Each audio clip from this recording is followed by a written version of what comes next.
देखिए कल हमने पास्ट परफेक्ट टेंस यूज किया था, ठीक है। आज हम सीख लेते हैं पास्ट परफेक्ट कंटिन्यूअस टेंस। जैसे आपने प्रेजेंट परफेक्ट कंटिन्यूअस टेंस पढ़ा था उसी तरह ये पास्ट में भी है, ठीक है ना। इसमें आपके दो हैं, परफेक्ट और कंटिन्यूअस, ठीक है। तो इसमें देखो आप परफेक्ट और कंटिन्यूअस यानी कि दोनों टेंसेज यूज होंगे। परफेक्ट आपने प्रेजेंट परफेक्ट कंटिन्यूअस में पढ़ा था कि परफेक्ट की तो आपने क्या ली थी, हेल्पिंग वर्ब, और कंटिन्यूअस की क्या ली थी, मेन वर्ब, ठीक है। आपको पहचान भी इसकी याद हो गई होगी। जैसे पहचान देखते हैं हम इसकी,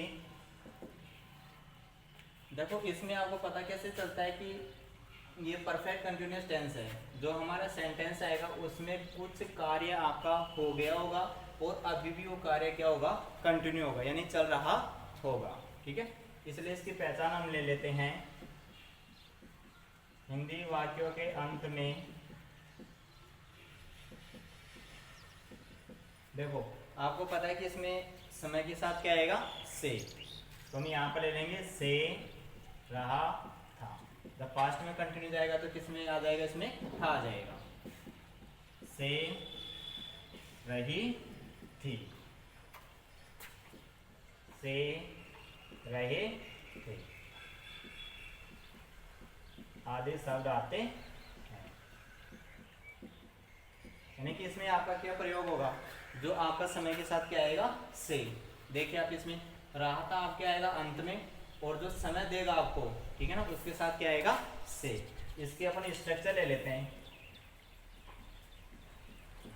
स्ट्रक्चर आपको पता है इसकी, हमने प्रेजेंट परफेक्ट कंटिन्यूअस में पढ़ी है, ठीक है ना। पहले तो क्या आ जाए, सब्जेक्ट, सब्जेक्ट के बाद में हेल्पिंग वर्ब आएगी। अब हेल्पिंग वर्ब आपको कौन से टेंस की लेनी है, परफेक्ट की, ठीक है। जैसे हमने प्रेजेंट परफेक्ट में लिया था उसी तरह आपको क्या करना है, इसकी परफेक्ट यानी कि पास्ट परफेक्ट की हेल्पिंग वर्ब लेनी है। अभी आपने कल सीखा था कौन सी होती है पास्ट परफेक्ट की, हेड। और जब आपको पता है कि जब हम परफेक्ट कंटिन्यूअस पढ़ रहे हैं तो हेल्पिंग वर्ब के साथ क्या लेना है आपको, बीन लेना है। क्या लेना है, बीन। और कंटिन्यूअस की आपको मेन वर्ब ले लेनी है, ठीक है। कंटिन्यूअस की मेन वर्ब कौन सी फॉर्म होती है, आईएनजी फॉर्म। तो मेन वर्ब की जो फर्स्ट फॉर्म है उसमें क्या जोड़ना है आपको, आईएनजी। मेन वर्ब की फर्स्ट फॉर्म में क्या जोड़ना है आपको, आईएनजी जोड़ना। उसके बाद में क्या आ जाएगा आपका, ऑब्जेक्ट, ठीक है ना। ऑब्जेक्ट के बाद में, ऑब्जेक्ट के बाद में हमने प्रेजेंट परफेक्ट कंटिन्यूअस पढ़ा था समय से पहले, समय से पहले। तो समय से पहले कौन से प्रीपोजिशंस का प्रयोग करते हैं हम, सिंस और फॉर का। किसका, सिंस और फॉर का। उसके बाद में हम क्या लेते हैं, जो आपको टाइम देता है वो लेते हैं, ठीक है ना। सिंस फॉर का प्रयोग आपने प्रेजेंट परफेक्ट कंटिन्यूअस में पढ़ लिया था, यानी कि निश्चित समय के लिए तो किसका, सिंस का, और समय की अवधि के लिए किसका, फॉर का, ठीक है। निश्चित समय के लिए किसका, सिंस का, और समय की अवधि के लिए किसका, फॉर का। यानी कि आपको एक निश्चित समय देता है, उसके बाद में आपको पता नहीं, उसमें पता नहीं चलता कि कार्य कब तक क्या हो, वो तो सिंस होता है। और जिसमें आपको बता दिया जाए कि इतना कार्य हो गया है, ठीक है ना, उसके लिए किसका होता है, फॉर का। एग्जाम्पल देखिए आप,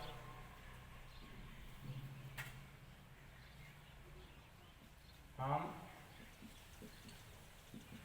4 घंटे से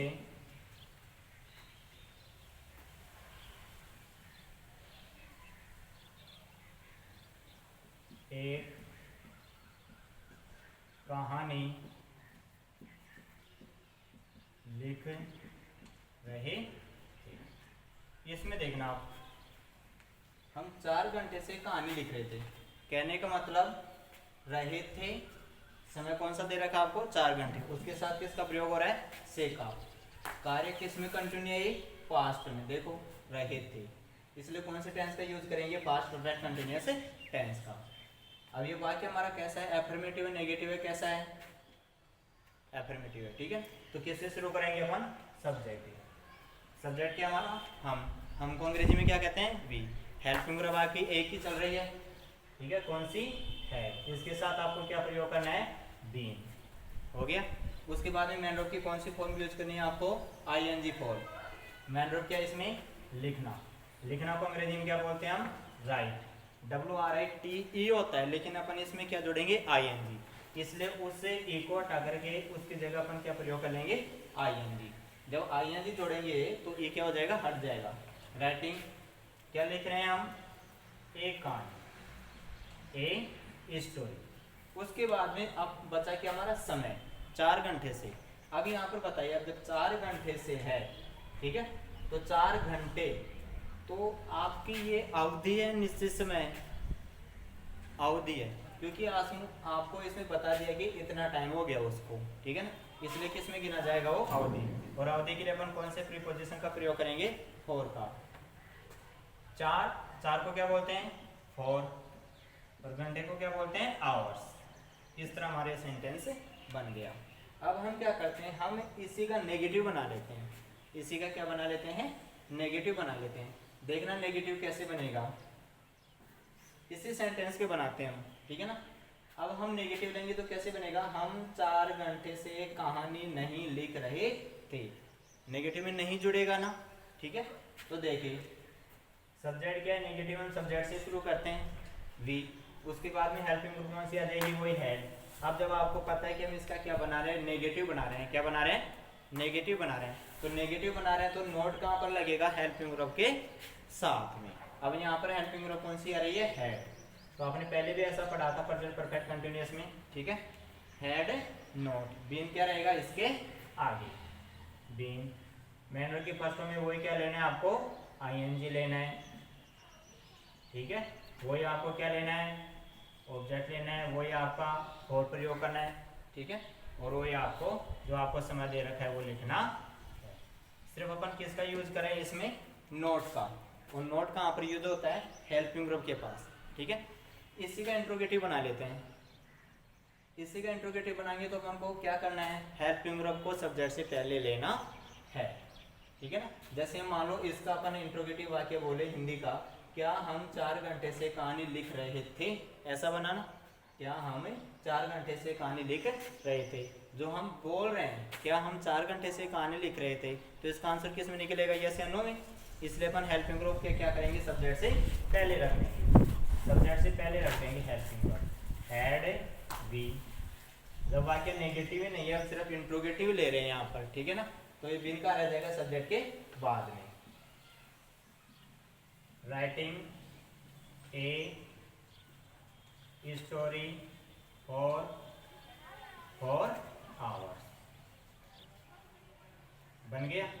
इससे क्या इंट्रोगेटिव नेगेटिव ले लो, जब इसका इंट्रोगेटिव नेगेटिव लेंगे तो नोट कहाँ पर जुड़ेगा बताइए आप, सब्जेक्ट के बाद में। किसके बाद में, सब्जेक्ट के बाद में, क्योंकि आपको पता है कि जब इंट्रोगेटिव बन रहा है अपन को सिर्फ क्या लेना है, नोट लेना है। ये वाक्य इस प्रकार से हो जाएगा कि हम 4 घंटे से कहानी नहीं लिख रहे थे, नहीं आ गया इसके अंदर, ठीक है। तो नोट कहाँ पर रहेगा आपका, सब्जेक्ट के बाद में। तो ये कैसे बना, had we not been writing a story for hours, बन गए इंट्रोगेटिव नेगेटिव। इस तरह हमारे क्या बन गए, ये सेंटेंस बन गए, यानी कि हिंदी से हमने अंग्रेजी बना ली। अब हम ये देखते हैं कि वाक्य में हमारा किस प्रकार से आएगा, ठीक है, जो एग्जाम में आता है वो किस प्रकार से आता है।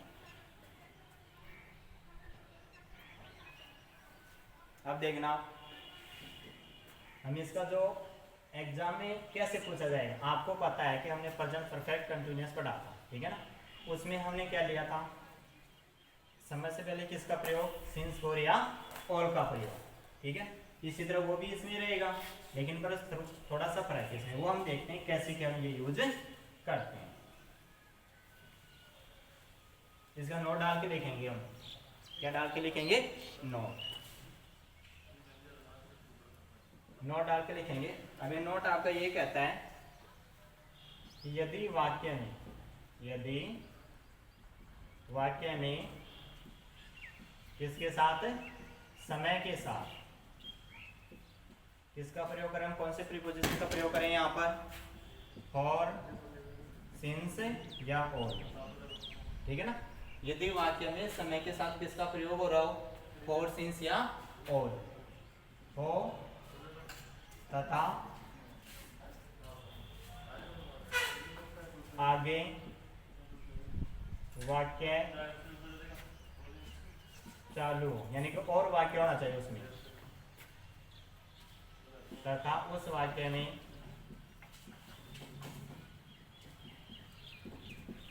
पास्ट टेंस प्रयोग हो रहा हो। कौन सा टेंस प्रयोग हो रहा हो, पास्ट टेंस। देखना वापिस, पास्ट टेंस प्रयोग हो तो past continuous, past perfect continuous tense का प्रयोग होता है। पास्ट कंटिन्यूस टेंस का प्रयोग होता है। देखना आप इसमें एग्जांपल देता हूँ पहले आपको, एग्जांपल के माध्यम से समझो आप। ही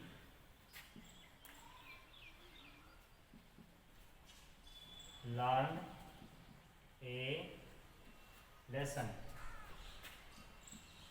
since morning but he did not learn। इसमें देखना आप, ये सेंटेंस तो आ रहा आपका ही, मैन वर्ब आपको क्या दे रखे हैं यहाँ पर, learn a lesson since morning. यहाँ पर देखिए आप, मॉर्निंग समय है, समय के साथ किसका प्रयोग हो रहा है, सिंस का। मॉर्निंग समय, समय के साथ किसका प्रयोग हो रहा है, सिंस का। वाक्य यहीं पर समाप्त नहीं हुआ है, अगर वाक्य यहाँ पर समाप्त होता है तो प्रेजेंट परफेक्ट कंटिन्यूअस टेंस का प्रयोग होता है, क्योंकि फोर सिंस और उसमें भी आता है समय के साथ, ठीक है। लेकिन यहाँ पर आपको क्या करना है, आगे वाक्य और मिलेगा। आगे वाक्य देखो क्या है, but he did not learn. अब जब ये आगे वाक्य और है, उसमें यहाँ पर टेंस कौन सा यूज हो रहा है, डिड नॉट लर्न। कौन सा टेंस है, पास्ट इंडेफिनिट। कौन सा टेंस है, पास्ट इंडेफिनिट, ठीक है। तब हम जाकर के इसमें क्या करेंगे, पास्ट परफेक्ट कंटिन्यूअस टेंस का प्रयोग करेंगे। आपने देखा कि भाई यहाँ पर जो समय आपका है, उस समय के साथ किसका प्रयोग हो रहा है, सिंस का, ठीक है ना। तो आप सोच रहे हो कि ये प्रेजेंट परफेक्ट में भी होता है, प्रेजेंट परफेक्ट जो कंटिन्यूअस होता है उसमें भी आता है समय के साथ सिंस, तो ठीक है ना। लेकिन इसमें आपको क्या मिलेगा, आगे वाक्य और मिलेगा, और उस आगे वाक्य में आपको कौन सा टेंस मिलेगा, पास्ट टेंस। पास्ट टेंस में कोई सा मिल सकता है, पास्ट सिंपल भी मिल सकता है, कंटिन्यूअस भी मिल सकता है, परफेक्ट भी मिल सकता है, ठीक है ना। तब जाकर के हमें क्या करना है, उस सेंटेंस में पास्ट परफेक्ट कंटिन्यूअस टेंस का प्रयोग करना है। लेकिन इसका ध्यान रखना, यहाँ पर समय के साथ सिंस अवश्य आएगा, ठीक है ना। उसके आगे जाकर ये वाक्य और होगा, उसमें आएगा पास्ट टेंस, ठीक है ना। तब हमें पास्ट परफेक्ट कंटिन्यूअस टेंस का प्रयोग करना है। अब देखिए आप इसमें क्या भरा जाएगा, हैड बीन, मैन वर्ब की फर्स्ट फॉर्म में क्या जोड़ना है आपको, I N. Had been learning, had been learning. इस तरह आपको क्या करना है, ये एग्जाम्पल सोल्व करना है। इसके बाद में हम इसका एक एग्जाम्पल और लेते हैं।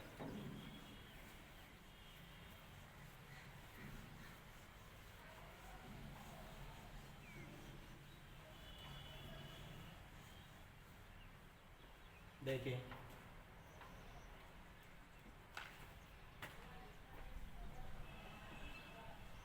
The students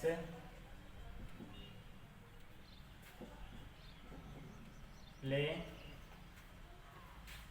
A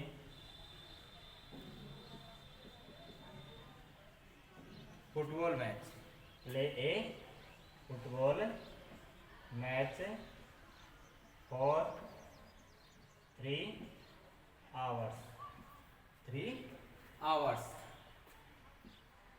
but they did not decide, did not decide, they did not decide, उन्होंने निर्णय नहीं किया,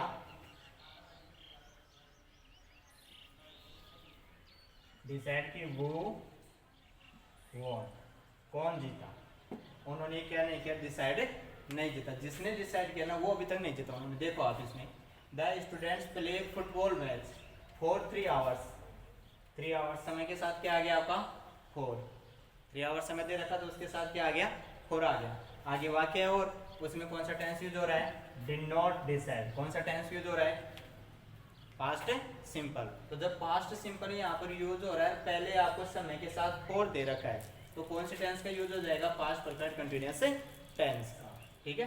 दोबारा देखिए सेंटेंस को, समय के साथ आपका क्या दिखाई दे रहा है, 3 hours आपका समय, उसके साथ कौन सा प्रीपोजिशन आ रहा है, 4। हमने पढ़ा भी है कि जब समय के साथ क्या दिखाई दे आपको, 4 सिंस या ऑल। और आगे वाक्य हमारा और हो और उसमें कौन सा टेंस यूज हो रहा हो, पास्ट टेंस। अब पास्ट में देखो कौन सा टेंस यूज हो रहा है, डिड नॉट डिसाइड, यानी कि पास्ट सिंपल। तब जाकर के हम इसमें क्या करेंगे, पास्ट परफेक्ट कंटिन्यूअस टेंस का प्रयोग करेंगे। तो क्या आ जाएगा, हैड बीन प्ले। प्ले की थर्ड फॉर्म क्या होती है, थर्ड फॉर्म आएगी आईएनजी फॉर्म आएगी, आईएनजी फॉर्म आएगी, ठीक है ना। Present perfect past perfect continuous tense है, प्लेइंग आईएनजी आ गया, ठीक है ना। तो हैड बीन प्लेइंग। इस तरह हमारे कौन सा टेंस पूरा हो गया है आपका, पास्ट परफेक्ट कंटिन्यूअस टेंस, ठीक है।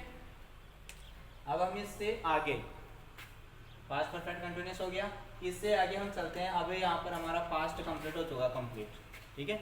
अब हम पढ़ेंगे किसमें, फ्यूचर में। अब देखिए आप,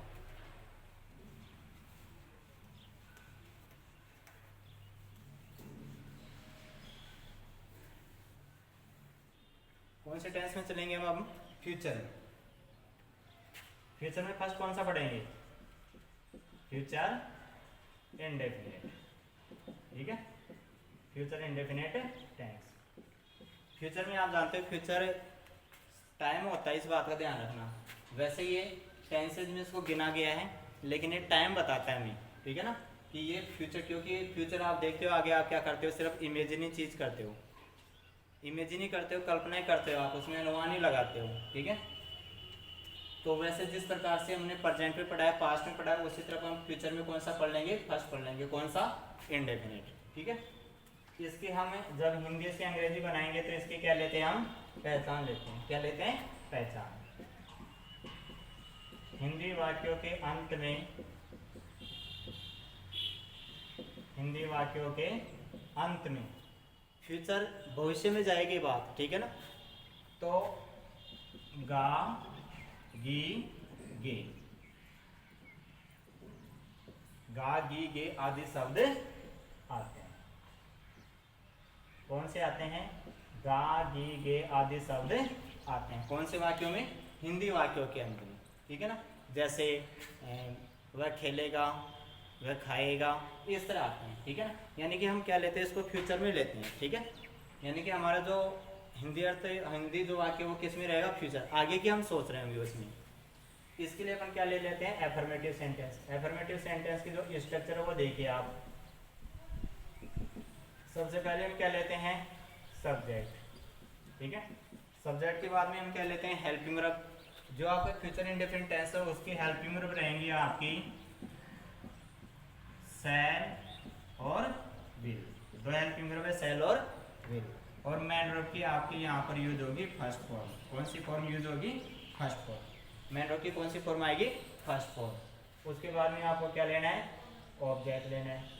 ऑब्जेक्ट के बाद में फिर जो भी चीज़ आती है, ठीक है ना, वो लेनी है आपको।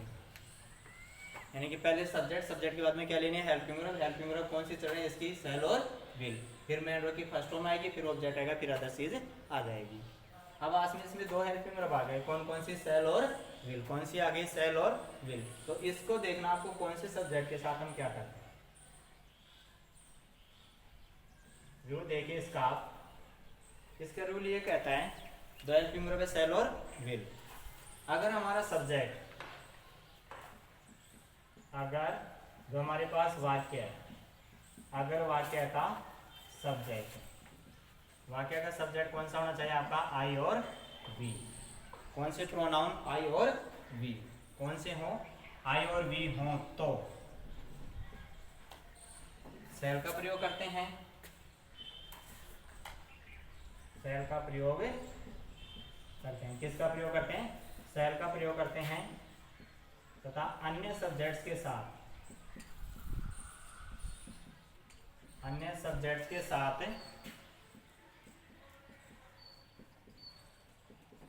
विल का प्रयोग होता है। किसका प्रयोग होता है, विल का प्रयोग होता है। देखिए आप इसमें दो ही चीजें हैं, कौन से सब्जेक्ट, आई और बी। अगर आई और भी सब्जेक्ट होता है ना हमारे वाक्य में, तो उसके साथ तो किसका प्रयोग करेंगे, शैल का। और बाकी चाहे कोई सा भी सब्जेक्ट हो उसके साथ किसका प्रयोग करेंगे, विल का प्रयोग करेंगे, ठीक है। अब इसके अपन एग्जांपल सोल्व कर लेते हैं।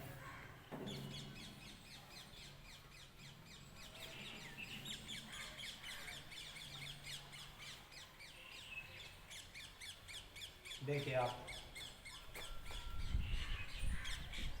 मैं इस मामले के बारे में कल सोचूंगा। मैं इस मामले के बारे में कल सोचूंगा। अब इसमें देखिए आपका क्या आ गया, वाक्य अफर्मेटिव ही है, कोई नेगेटिव चीज या इंट्रोगेटिव कुछ नहीं है ना, ठीक है ना। इसमें देखो आपका क्या आ रहा है, सोचूंगा आ गया, और ये कह रहा है कि मैं इस मामले के बारे में कल सोचूंगा। तो कल सोचूंगा तो आ गया फ्यूचर में, ठीक है ना। तो ये आते हैं, आप कौन से टेंस का प्रयोग करोगे, फ्यूचर इंडेफिनिट का। सब्जेक्ट से शुरू कर देते हैं, सब्जेक्ट क्या हमारा आई। अभी हमने हेल्पिंग वर्ब पढ़ी, कौन सी हेल्पिंग वर्ब होती है इसकी, सेल और विल। कौन सी होती है, सेल और विल होती हैं। अभी मैंने आपको बताया कि आई और वी सब्जेक्ट के साथ तो किसका प्रयोग करना है, सेल का, और बाकी सब्जेक्ट के साथ किसका प्रयोग करना है, विल का। तो आई के साथ किसका प्रयोग हो जाएगा, सेल का। आई के साथ किसका प्रयोग हो जाएगा, सेल का, ठीक है ना। मेन वर्ब की कौन सी फॉर्म आएगी, फर्स्ट फॉर्म। मेन वर्ब क्या है इसमें, सोचना। क्या है, सोचना। सोचूंगा यानी कि सोचना हो गई। सोचना को क्या बोलते हैं हम, थिंक। क्या बोलते हैं, थिंक। सोचना को क्या कहते हैं अंग्रेजी में, थिंक। फर्स्ट फॉर्म ही रहेगी। उसके बाद में ऑब्जेक्ट क्या आ रहा है, कर्म होकर के क्या है, इस मामले के बारे में। अब ये देखो प्रीपोजिशन आपका आ रहा है बारे में। क्या आ रहा है, बारे में। तो बारे के लिए अपन कौन से प्रीपोजिशन का प्रयोग करते हैं, अबाउट का। किसका प्रयोग करते हैं, अबाउट, इस मामले के बारे में। प्रीपोजिशन पहले यूज होता है, अब आता है इस मामले के बारे में, यानी कि इसके लिए अपन क्या यूज करेंगे, दिस, ठीक है, matter, this matter, about this matter. अब बचा क्या आपका इसमें, कल। अब जब ये बात फ्यूचर की कर रहा है, ठीक है ना, आने वाले कल की बात कर रहा है, तो आने वाले कल को अंग्रेजी में क्या कहते हैं, टुमारो।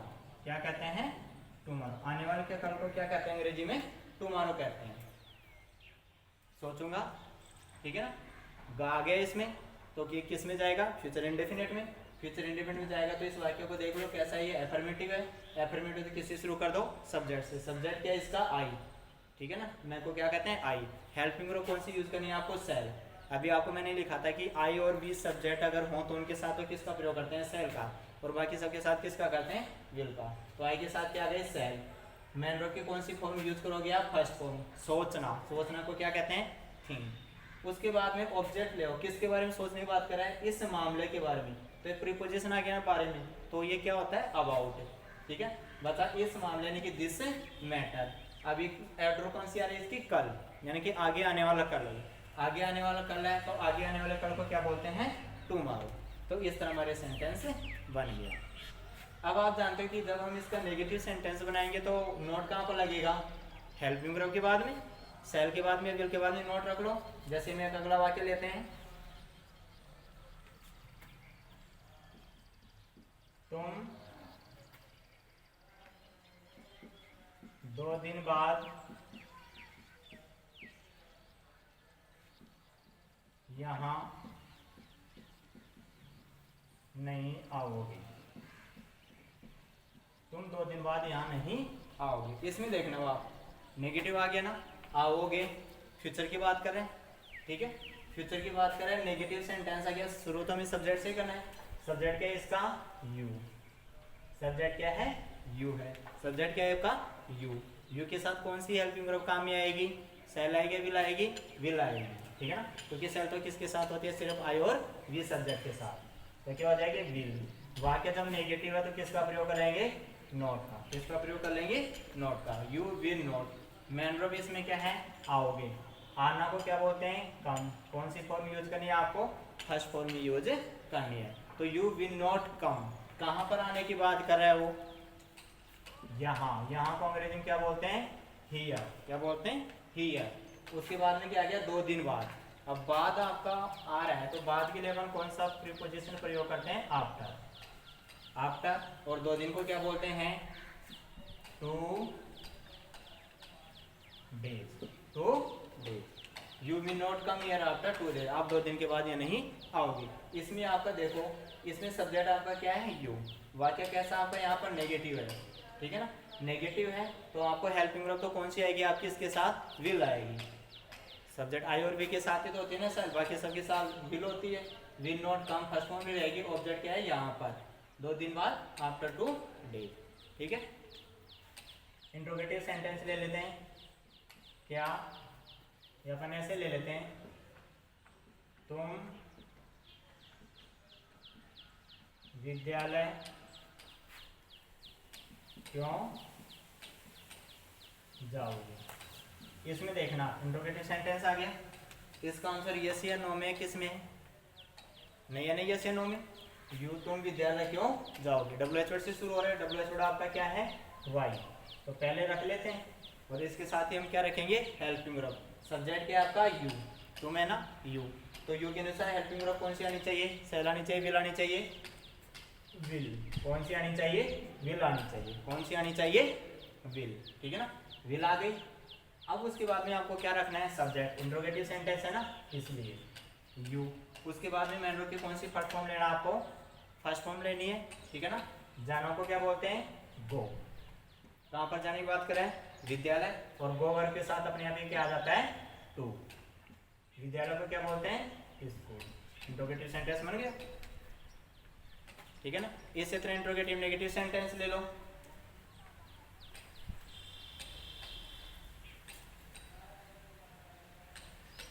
तुम शादी में क्यों नहीं आओगे। इसमें देख लेना आप, इंट्रोगेटिव नेगेटिव हो गया, क्यों नहीं। ठीक है ना, होगा WH वर्ड से ही, क्योंकि इसमें आपको WH वर्ड देख रहा है, आंसर यस या नो में नहीं है, तो WH वर्ड आपका क्या है, वाई। हेल्पिंग वर्ब आपको सब्जेक्ट है, उसके अनुसार कौन सी लेनी है, सब्जेक्ट क्या आपका तुम के अनुसार कौन सी आनी चाहिए, will. Why will you, subject आ गया।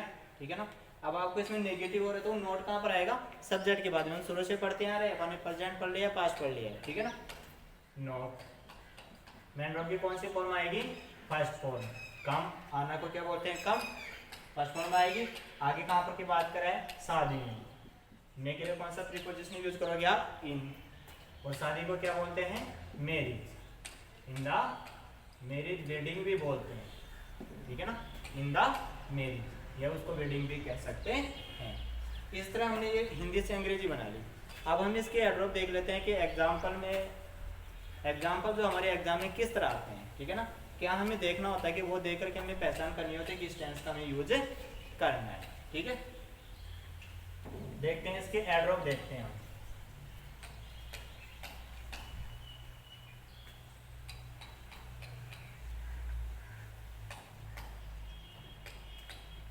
एडवर्ब लिख लेना आप इसके।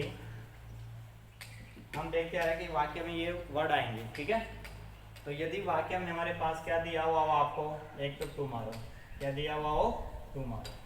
टुमारो का हिंदी में क्या कहते हैं, कल। और ये कौन सा कल होता है, आने वाला, फ्यूचर वाला। ठीक है ना, आगे वाला, गया हुआ नहीं, आने वाला। ठीक है ना, टुमारो है आपकी। उसके बाद में आपकी हो जाएगी एक नेक्स्ट, क्या हो जाएगी, नेक्स्ट। अब नेक्स्ट के साथ आपकी कुछ भी जुड़ा हुआ आ सकता है, जैसे डे जुड़ा हुआ आ जाए, मंथ जुड़ा हुआ आ जाए, वीक जुड़ा हुआ आ जाए, या फिर ईयर। इनमें से कोई सा भी जुड़ा हुआ आ सकता है। डे का मतलब नहीं कि डे आई, जैसे संडे, मंडे, ट्यूसडे, इस तरह भी आ सकता है। मंथ ये नहीं है कि मंथ लिखा हुआ है, जैसे मंथ के नेम है ना, वो भी आ सकता है। ठीक है, या फिर आपका फॉलोइंग, क्या, फॉलोइंग। ठीक है ना, फॉलोइंग होता है आगे आने वाला, वही बात है, नेक्स्ट भी होता है अगला। फॉलोइंग के साथ भी आपके क्या आ सकते हैं, डे, वीक, मंथ, ईयर, ये आपके आ सकते हैं अगर ये हो आपके वाक्य में। ठीक है ना, हो तो हम कौन से टेंस का यूज करेंगे, फ्यूचर इंडेफिनिट टेंस का यूज करते हैं। कौन से टेंस का यूज करेंगे, फ्यूचर इंडेफिनिट टेंस का प्रयोग होता है। कौन से टेंस का यूज होता है, फ्यूचर इंडेफिनिट टेंस का प्रयोग होता है। कौन कौन से शब्द आने पर, जैसे टुमारो है, ठीक है ना, नेक्स्ट है, नेक्स्ट के साथ ये चीजें जुड़ी आ जाएंगी, फॉलोइंग है, ये आते हैं। हम कौन से टेंस का यूज करेंगे, फ्यूचर इंडेफिनिट टेंस का यूज करेंगे। अब एग्जांपल देखिए आप इसका,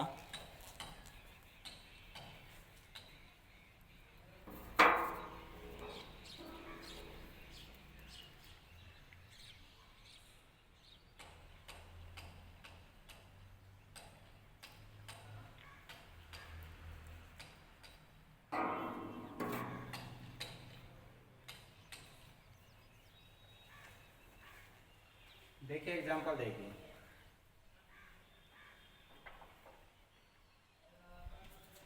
जैसे दे, आपके वर्ब यहाँ पर आपको मान लो ये दे दी गई, क्लोज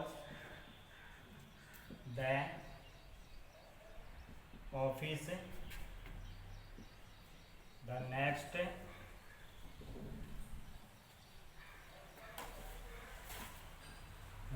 संडे।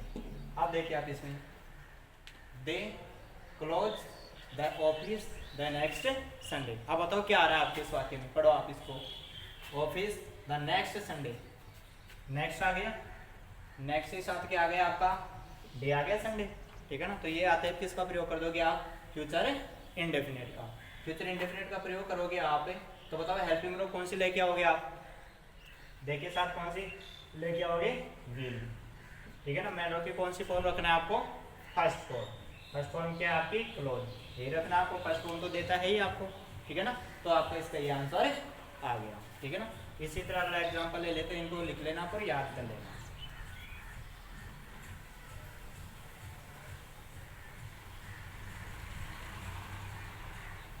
अब देखिए आप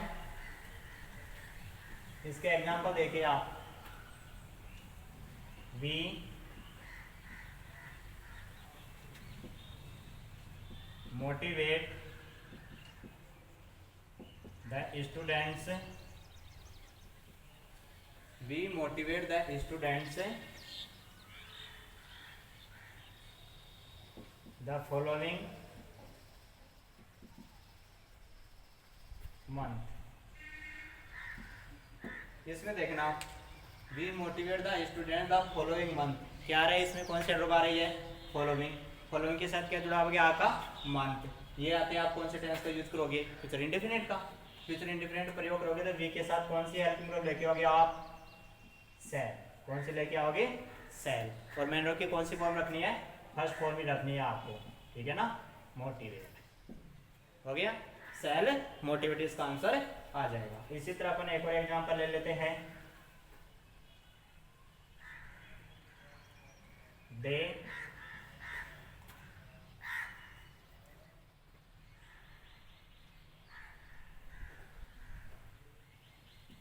लिसन ए म्यूजिक टुमारो, ठीक है। इसमें देखना आप, they listen A music tomorrow, कौन सी वर्ब आ गई इसमें आपकी, टुमारो। और टुमारो कौन सी है, आगे आने वाला कल, ठीक है ना। तो इसमें कौन से टेंस का यूज होगा, फ्यूचर इंडेफिनिट का। तो दे के साथ हेल्पिंग वर्ब कौन सी आएगी, विल। मैन वर्ब की कौन सी फर्स्ट फॉर्म आएगी, फर्स्ट फॉर्म, लिसन। आगे ऐसे कैसे, ठीक है ना। इस तरह हमारा कौन सा टेंस यूज हो चुका है, फ्यूचर इंडिपेंडेंट टेंस कंप्लीट हो चुका है। अब हम जो बाकी अगला टेंस है वो हम कल स्टार्ट करेंगे, ठीक है।